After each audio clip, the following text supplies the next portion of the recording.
জানিয়ে দিব আজকের বাংলার আপডেট সংবাদ। শুরুতেই সংবাদ শিরোনাম। অবশেষে কপাল খুলল শেখ হাসিনার, রাজনীতিতে নতুন মোড়, থাকছে প্রতিবেদনে। নয়াপল্টনে বিএনপির কেন্দ্রীয় কার্যালয়ে হামলা, থাকছে প্রতিবেদনে। হাসিনার নির্দেশে দেশ জুড়ে তাণ্ডব, উত্তপ্ত রাজনৈতিক অঙ্গন, থাকছে প্রতিবেদনে। গণভোট না মানলে আন্দোলন, জামায়াত ও এনসিপির হুঁশিয়ারি, থাকছে প্রতিবেদনে। আওয়ামী লীগ জামায়াত একসাথে আন্দোলনে, রাজনীতিতে বড় চমক, থাকছে প্রতিবেদনে। এতক্ষণ শুনতেছিলেন সংবাদ শিরোনাম, এখন বিস্তারিত। অবশেষে কপাল খুলল শেখ হাসিনার, রাজনীতিতে নতুন মোড়। দেশের রাজনৈতিক অঙ্গনে নতুন করে আলোচনার ঝড় তুলেছে একটি বহুল প্রচারিত শিরোনাম, অবশেষে কপাল খুলল শেখ হাসিনার। সামাজিক যোগাযোগ মাধ্যম ও বিভিন্ন অনলাইন প্ল্যাটফর্মে ছড়িয়ে পড়া এই বক্তব্য ঘিরে শুরু হয়েছে নানা জল্পনা, বিশ্লেষণ ও রাজনৈতিক ব্যাখ্যা। তবে এখন পর্যন্ত এ ধরনের কোনো নির্দিষ্ট ঘটনা, সিদ্ধান্ত বা আনুষ্ঠানিক ঘোষণা পাওয়া যায়নি যা এই দাবিকে সরাসরি সমর্থন করে। ফলে বিষয়টি অনেকটাই রাজনৈতিক ব্যাখ্যা, গুঞ্জন এবং জনমতের প্রতিফলন হিসেবেই দেখছেন বিশ্লেষকেরা। সাবেক প্রধানমন্ত্রী শেখ হাসিনা দীর্ঘদিন ধরেই দেশের রাজনীতির অন্যতম কেন্দ্রীয় চরিত্র। তার যে কোনো পদক্ষেপ, বক্তব্য বা সম্ভাব্য সিদ্ধান্ত রাজনৈতিক অঙ্গনে বড় ধরনের প্রভাব ফেলে। সেই প্রেক্ষাপটে কপাল খুলে যাওয়ার মতো শব্দবন্ধ নতুন কোনো রাজনৈতিক সম্ভাবনা বা পরিবর্তনের ইঙ্গিত হিসেবে ব্যাখ্যা করা হচ্ছে। সামাজিক যোগাযোগ মাধ্যমে ছড়িয়ে পড়া বিভিন্ন পোস্টে দাবি করা হচ্ছে, সাম্প্রতিক কিছু রাজনৈতিক পরিস্থিতি, আইনি অগ্রগতি বা কৌশলগত অবস্থান শেখ হাসিনার পক্ষে যাচ্ছে। যদিও এসব দাবির পক্ষে কোনো নির্ভরযোগ্য দলিল বা সরকারি তথ্য এখনও প্রকাশিত হয়নি।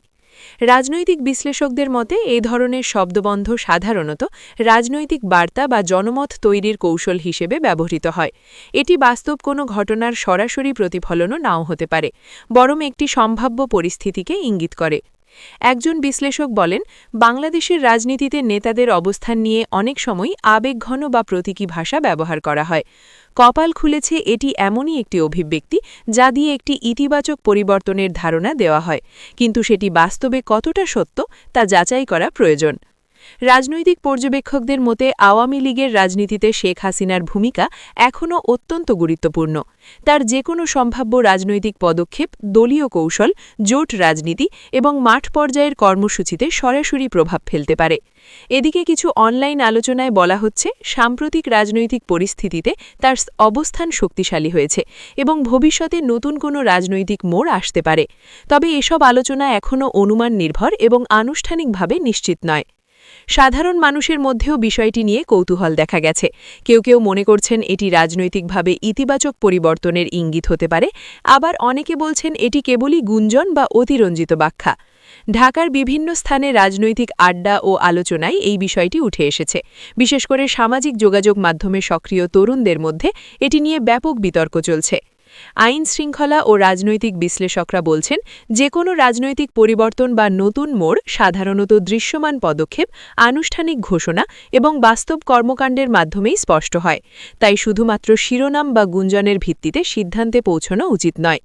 সব মিলিয়ে অবশেষে কপাল খুলল শেখ হাসিনার, রাজনীতিতে নতুন মোড় এই বক্তব্যটি বর্তমানে রাজনৈতিক আলোচনার কেন্দ্রবিন্দুতে থাকলেও এর পক্ষে নির্ভরযোগ্য কোনো নিশ্চিত তথ্য এখনও পাওয়া যায়নি। বরং এটি গুঞ্জন, বিশ্লেষণ এবং সামাজিক যোগাযোগ মাধ্যম ভিত্তিক আলোচনার অংশ হিসেবেই বিবেচিত হচ্ছে। পরিস্থিতি কোন দিকে গড়ায় তা নির্ভর করবে ভবিষ্যতের আনুষ্ঠানিক রাজনৈতিক সিদ্ধান্ত, আইনি অগ্রগতি এবং বাস্তব ঘটনা প্রবাহের ওপর। আপাতত রাজনৈতিক অঙ্গনে চলছে জল্পনা, আর সবার নজর সম্ভাব্য নতুন মোড়ের দিকে। নয়াপল্টনে বিএনপির কেন্দ্রীয় কার্যালয়ে হামলা। রাজধানীর নয়াপল্টনে বাংলাদেশ ন্যাশনালিস্ট পার্টি বিএনপির কেন্দ্রীয় কার্যালয়কে ঘিরে হামলার অভিযোগে নতুন করে উত্তপ্ত হয়ে উঠেছে দেশের রাজনৈতিক অঙ্গন। সাম্প্রতিক সময়ে এ ধরনের ঘটনার খবর ছড়িয়ে পড়ার পর থেকেই রাজনৈতিক দলগুলোর মধ্যে পাল্টাপাল্টি অভিযোগ, উত্তেজনা এবং উদ্বেগ তৈরি হয়েছে। বিভিন্ন সূত্রে জানা যায়, নয়াপল্টন এলাকায় দলীয় কার্যালয়ের সামনে বা আশপাশে সংঘর্ষ, হামলা বা বিস্ফোরণের মতো ঘটনা অতীতেও ঘটেছে।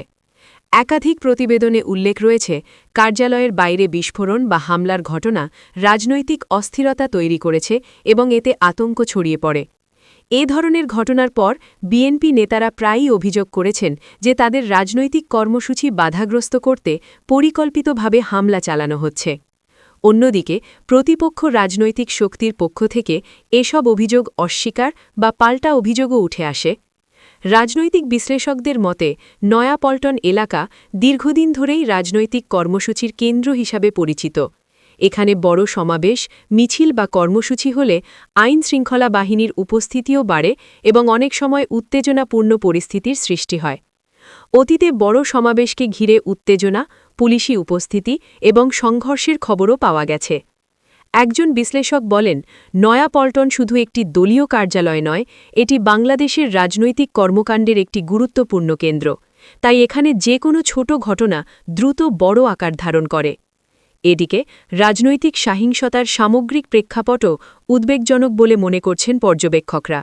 সাম্প্রতিক বছরগুলোতে নির্বাচন ও রাজনৈতিক পরিবর্তনকে ঘিরে দেশজুড়ে বহু সংঘর্ষ, হামলা ও সহিংসতার ঘটনা ঘটেছে, যা রাজনৈতিক পরিবেশকে আরও সংবেদনশীল করে তুলেছে। ঢাকার নয়াপল্টনে ঘটে যাওয়া এমন অভিযোগিত হামলার ঘটনায় সাধারণ মানুষের মধ্যেও উদ্বেগ দেখা দিয়েছে।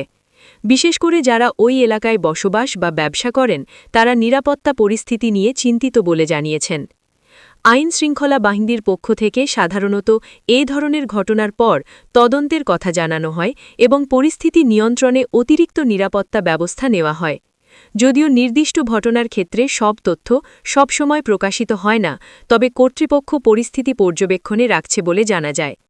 রাজনৈতিক বিশ্লেষকদের মতে এ ধরনের ঘটনা কেবল একটি দলের উপর প্রভাব ফেলে না, বরং পুরো রাজনৈতিক পরিবেশকে অস্থিতিশীল করে তোলে।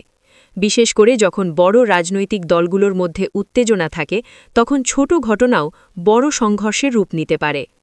সব মিলিয়ে নয়াপল্টনে বিএনপির কেন্দ্রীয় কার্যালয়ে হামলা এই বিষয়টি নতুন কোনো ঘটনা নয়, বরং বাংলাদেশের চলমান রাজনৈতিক উত্তেজনারই একটি প্রতিফলন। তবে প্রতিটি ঘটনার সঠিক তথ্য নির্ভরযোগ্য সূত্র থেকে যাচাই করা জরুরি বলে মনে করছেন বিশেষজ্ঞরা। পরিস্থিতি কোন দিকে মোড় নেয় তা নির্ভর করবে রাজনৈতিক দলগুলোর আচরণ, আইন শৃঙ্খলা পরিস্থিতি এবং সংশ্লিষ্ট কর্তৃপক্ষের পদক্ষেপের ওপর। আপাতত নয়াপল্টনকে কেন্দ্র করে রাজনৈতিক উত্তেজনা আবারও আলোচনার কেন্দ্রে উঠে এসেছে। হাসিনার নির্দেশে দেশজুড়ে তাণ্ডব, উত্তপ্ত রাজনৈতিক অঙ্গন। দেশের বিভিন্ন স্থানে রাজনৈতিক কর্মসূচিকে ঘিরে উত্তেজনা, সংঘর্ষ এবং অস্থিরতার অভিযোগ উঠেছে। এসব ঘটনার পর রাজনৈতিক অঙ্গনে নতুন করে উত্তাপ ছড়িয়ে পড়েছে এবং বিভিন্ন পক্ষ একে অপরের বিরুদ্ধে পাল্টাপাল্টি অভিযোগ তুলছে। সামাজিক যোগাযোগ মাধ্যম ও কিছু অনলাইন প্রতিবেদনে দাবি করা হচ্ছে, একটি নির্দিষ্ট রাজনৈতিক নেতৃত্বের নির্দেশে দেশের বিভিন্ন এলাকায় সংগঠিত রাজনৈতিক কর্মসূচি বা সহিংসতা ঘটতে পারে। তবে এসব দাবির পক্ষে এখনও পর্যন্ত কোনো নির্ভরযোগ্য সরকারি তদন্ত প্রতিবেদন বা আনুষ্ঠানিক প্রমাণ প্রকাশিত হয়নি। রাজনৈতিক বিশ্লেষকদের মতে বর্তমান পরিস্থিতিতে গুজব ও অপতথ্য দ্রুত ছড়িয়ে পড়ছে, যা মাঠ পর্যায়ের উত্তেজনাকে আরও বাড়িয়ে তুলছে। তারা বলছেন, রাজনৈতিক সহিংসতা বা অস্থিরতার ক্ষেত্রে যাচাই ছাড়া কোনো ব্যক্তিকে দায়ী করা পরিস্থিতিকে আরও জটিল করে তুলতে পারে। সাবেক প্রধানমন্ত্রী শেখ হাসিনাকে ঘিরেও অনলাইনে নানা ধরনের দাবি ছড়িয়ে পড়েছে, তবে এসবের অধিকাংশই এখনও যাচাইয়াধীন। ঢাকার রাজনৈতিক বিশ্লেষকদের একাংশ বলছেন, বাংলাদেশের রাজনৈতিক সংস্কৃতিতে উত্তেজনা ও প্রতিযোগিতা নতুন নয়, কিন্তু ডিজিটাল যুগে তথ্য দ্রুত ছড়িয়ে পড়ায় বাস্তব ঘটনা ও গুজব আলাদা করা কঠিন হয়ে যাচ্ছে। অন্যদিকে আইন শৃঙ্খলা বাহিনীর সূত্রগুলো বলছে, দেশের বিভিন্ন এলাকায় রাজনৈতিক পরিস্থিতি পর্যবেক্ষণে রাখা হয়েছে এবং যে কোনো ধরনের সহিংসতা প্রতিরোধে সতর্কতা অবলম্বন করা হচ্ছে। সাধারণ মানুষের মধ্যেও এ নিয়ে মিশ্র প্রতিক্রিয়া দেখা যাচ্ছে। কেউ কেউ পরিস্থিতিকে উদ্বেগজনক বলে মনে করছেন, আবার অনেকে বলছেন অনলাইনে ছড়িয়ে পড়া তথ্য যাচাই ছাড়া গ্রহণ করা ঠিক নয়। সব মিলিয়ে দেশজুড়ে তাণ্ডবের দাবি ঘিরে যে আলোচনা তৈরি হয়েছে, তা এখনও মূলত রাজনৈতিক বক্তব্য, অনলাইন গুঞ্জন এবং অনুমান নির্ভর ব্যাখ্যার মধ্যেই সীমাবদ্ধ। সংশ্লিষ্ট কর্তৃপক্ষের আনুষ্ঠানিক তথ্য না আসা পর্যন্ত বিষয়টি নিশ্চিতভাবে বলা যাচ্ছে না। গণভোট না মানলে আন্দোলন। জামায়াত ও এনসিপির হুঁশিয়ারি। প্রস্তাবিত গণভোট প্রক্রিয়া বাস্তবায়ন ও এর ফলাফল কার্যকর না করা হলে আন্দোলনে নামার হুঁশিয়ারি দিয়েছে বাংলাদেশ জামায়াতে ইসলামী ও জাতীয় নাগরিক পার্টি এনসিপি-এর নেতৃত্বাধীন একটি রাজনৈতিক অংশ। এ বক্তব্যকে ঘিরে দেশের রাজনৈতিক অঙ্গনে নতুন করে উত্তেজনা ও আলোচনা শুরু হয়েছে। দুই রাজনৈতিক পক্ষের নেতারা দাবি করেছেন, জনগণের মতামত উপেক্ষা করে কোনো রাজনৈতিক সিদ্ধান্ত চাপিয়ে দেওয়া হলে তা গণতান্ত্রিক চর্চার পরিপন্থী হবে এবং সেক্ষেত্রে তারা রাজপথে কর্মসূচি দিতে বাধ্য হবেন। তবে এই বক্তব্যের পরপরই রাজনৈতিক অঙ্গনে ভিন্ন ভিন্ন প্রতিক্রিয়া দেখা গেছে। রাজনৈতিক বিশ্লেষকদের মতে, গণভোট ইস্যু দীর্ঘদিন ধরেই দেশের রাজনৈতিক বিতর্কের কেন্দ্রবিন্দুতে রয়েছে। বিভিন্ন সময় সংবিধান সংশোধন, নির্বাচন পদ্ধতি বা রাষ্ট্রীয় সিদ্ধান্তে জনগণের সরাসরি মতামত গ্রহণের বিষয়টি নিয়ে আলোচনা উঠলেও তা বাস্তবায়ন নিয়ে মতভেদ রয়ে গেছে। একজন বিশ্লেষক বলেন, গণভোট একটি গুরুত্বপূর্ণ গণতান্ত্রিক প্রক্রিয়া হলেও এর প্রয়োগ, সময় ও কাঠামো নিয়ে রাজনৈতিক ঐক্যমত্য না থাকলে তা সংঘাতের কারণ হতে পারে। এদিকে রাজনৈতিক দলগুলোর মধ্যে এই ইস্যুতে বিভাজন আরও স্পষ্ট হচ্ছে। বাংলাদেশ জামায়াতে ইসলামী এর একাধিক কেন্দ্রীয় নেতা দাবি করেছেন, জনগণের সরাসরি মতামত ছাড়া বড় ধরনের রাষ্ট্রীয় সিদ্ধান্ত গ্রহণ করলে তা গ্রহণযোগ্য হবে না। তারা অভিযোগ করেন, কিছু রাজনৈতিক প্রক্রিয়ায় জনগণের অংশগ্রহণ সীমিত করা হচ্ছে। অন্যদিকে নতুন রাজনৈতিক প্ল্যাটফর্ম জাতীয় নাগরিক পার্টি এনসিপি-এর নেতারাও একই ধরনের বক্তব্য দিয়েছেন বলে বিভিন্ন গণমাধ্যম ও সামাজিক মাধ্যমে উল্লেখ করা হচ্ছে। তাদের দাবি, গণভোটের মাধ্যমে জনগণের মতামত নিশ্চিত করা না হলে রাজনৈতিক আন্দোলন ছাড়া তাদের সামনে বিকল্প থাকবে না। তবে এই দুই পক্ষের বক্তব্যকে কেন্দ্র করে ক্ষমতাসীন ও অন্যান্য রাজনৈতিক মহল থেকে এখনও আনুষ্ঠানিক প্রতিক্রিয়া বিস্তারিতভাবে পাওয়া যায়নি। তবে রাজনৈতিক পর্যবেক্ষকদের একাংশ মনে করছেন, এমন হুঁশিয়ারিমূলক বক্তব্য রাজনৈতিক উত্তেজনা আরও বাড়াতে পারে। রাজধানী ঢাকাসহ দেশের বিভিন্ন স্থানে রাজনৈতিক আলোচনা ও সামাজিক যোগাযোগ মাধ্যমে এই ইস্যুটি ব্যাপকভাবে ছড়িয়ে পড়েছে। অনেকেই এই বিষয়টিকে গণতান্ত্রিক অধিকারের প্রশ্ন হিসেবে দেখছেন, আবার অনেকে মনে করছেন এটি রাজনৈতিক চাপ তৈরির একটি কৌশল হতে পারে। একজন সাবেক নির্বাচন কমিশন সংশ্লিষ্ট কর্মকর্তা বলেন, গণভোট বাস্তবায়ন করতে হলে নিরপেক্ষ প্রশাসনিক কাঠামো, স্পষ্ট প্রশ্ন এবং রাজনৈতিক ঐক্যমত্য জরুরি। এগুলোর অভাব থাকলে এটি নতুন সংকট তৈরি করতে পারে। এদিকে সাধারণ জনগণের মধ্যেও বিষয়টি নিয়ে মিশ্র প্রতিক্রিয়া দেখা যাচ্ছে। কেউ কেউ মনে করছেন, জনগণের মতামতকে গুরুত্ব দেওয়া উচিত, আবার অনেকে বলছেন, দেশের বর্তমান রাজনৈতিক পরিস্থিতিতে নতুন করে আন্দোলনের হুঁশিয়ারি অস্থিতিশীলতা বাড়াতে পারে। ঢাকার একজন বিশ্ববিদ্যালয় শিক্ষার্থী বলেন, গণভোট যদি সত্যিই জনগণের মতামত নেওয়ার জন্য হয়, তাহলে সবাইকে সেটাকে ইতিবাচকভাবে দেখা উচিত। কিন্তু এটাকে কেন্দ্র করে রাজপথে সংঘর্ষ হলে তা সাধারণ মানুষের জন্য ক্ষতিকর হবে। অন্যদিকে রাজনৈতিক বিশ্লেষকরা সতর্ক করে বলছেন, বর্তমান সময়ে রাজনৈতিক দলগুলোর মধ্যে আস্থা সংকট থাকায় যে কোনো ইস্যু দ্রুত উত্তেজনায় রূপ নিতে পারে। বিশেষ করে বড় দল ও নতুন রাজনৈতিক শক্তিগুলোর মধ্যে মতপার্থক্য থাকলে তা মাঠ পর্যায়ে সংঘর্ষে গড়াতে পারে। তারা আরও বলেন, গণভোট ইস্যুকে কেন্দ্র করে যদি নিয়মতান্ত্রিক আলোচনা না হয়, তাহলে তা ভবিষ্যতে নির্বাচন ও রাষ্ট্রীয় স্থিতিশীলতার ওপর প্রভাব ফেলতে পারে। সব মিলিয়ে গণভোট না মানলে আন্দোলন, এই হুঁশিয়ারিকে ঘিরে দেশের রাজনৈতিক অঙ্গনে নতুন করে উত্তাপ ছড়িয়ে পড়েছে। যদিও এখনও পর্যন্ত কোনো আনুষ্ঠানিক কর্মসূচি ঘোষণা করা হয়নি, তবে পরিস্থিতি নিবিড়ভাবে পর্যবেক্ষণ করছে রাজনৈতিক মহল ও আইনশৃঙ্খলা বাহিনী।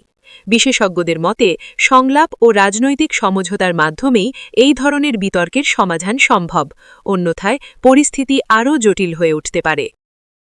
দেশের রাজনৈতিক অঙ্গনে নতুন করে চাঞ্চল্য ছড়িয়েছে এমন এক দাবি ঘিরে, যেখানে বলা হচ্ছে, দীর্ঘদিনের রাজনৈতিক প্রতিদ্বন্দ্বী বাংলাদেশ আওয়ামী লীগ এবং বাংলাদেশ জামায়াতে ইসলামী নাকি কোনো নির্দিষ্ট ইস্যুকে কেন্দ্র করে একই অবস্থানে এসে আন্দোলনের দিকে যেতে পারে। এই খবর ছড়িয়ে পড়ার পর থেকেই সামাজিক যোগাযোগ মাধ্যমে ব্যাপক আলোচনা, বিভ্রান্তি এবং রাজনৈতিক জল্পনা তৈরি হয়েছে। তবে এখন পর্যন্ত কোনো দলই আনুষ্ঠানিকভাবে এই ধরনের যৌথ আন্দোলনের বিষয়টি নিশ্চিত করেনি। বরং বিভিন্ন সূত্র বলছে এটি মূলত অনলাইন ভিত্তিক গুঞ্জন ও ব্যাখ্যাহীন রাজনৈতিক বিশ্লেষণের ফল।